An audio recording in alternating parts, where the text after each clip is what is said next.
Students, let us learn about filtering in a data sheet. Filtering in a data sheet implies displaying specific records while hiding rest of the records until the filter effect is cleared. The steps to filter data in a data sheet are as follows. Click on the drop-down arrow present at the right of the column header whose data you want to filter. By default, Access selects all the checkboxes under the Text Filters option.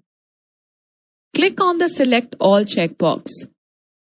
All the selected checkboxes will be deselected. Now select the items that you want to display in your data sheet. You can select as many items as you want. Here we are selecting the names of only 3 students. Click OK. The filter icon will appear at the right of the column header. It indicates that the column is filtered.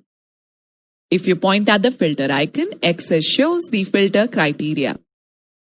When you filter data, the calculations in the total row will change accordingly.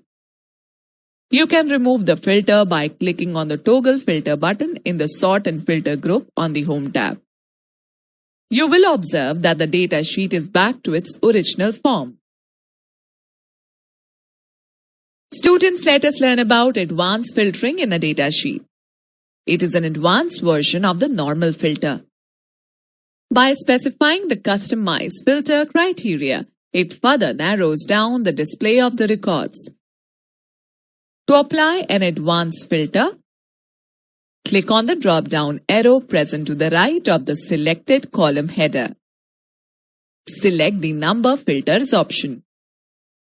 A cascading menu appears, displaying the options as shown in the figure. Select any of the options from the list. Here we are selecting the Equals option. The Custom Filter dialog box appears. Type 12 in the class is equal to text box and click OK. This displays only the records of class 12 students. Okay, let us now learn about importing data from MS Excel. MS Access allows you to import data from another application such as Microsoft Excel. To import data, follow the steps given below. Open a database file in MS Access. Click on the Excel option in the Import group on the External Data tab. The Get External Data Excel Spreadsheet dialog box appears. In the File Name box, enter the location and name of the Excel file that you want to import. If you do not know the location, click Browse button. The File Open dialog box will appear. Trace the file and click on Open. Import the source data into a new table in the Current Database option is selected by default. Click OK. This will open Import Spreadsheet Wizard. Step 1. In the Import Spreadsheet Wizard of Step 1, select the worksheet. If your Excel file has more than one worksheet that you want to import, click on Next button. Step 2. Always use column headings. Column heading make your database much easier to use. On the second screen, make sure that the first row contains column headings. Checkbox is selected and click on Next.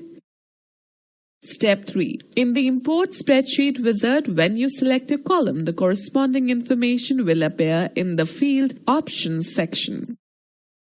Here you can modify the field name, data type and apply indexed. Indexing a column can make it easier to find data.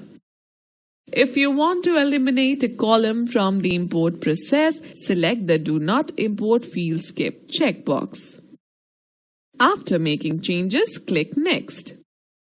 Step 4. In Step 4 of Wizard, you will find Access prompting you to recommend a primary key for your new table using any one option. Let Access add primary key or choose My Own Primary Key or No Primary Key. Select the desired option. Presently,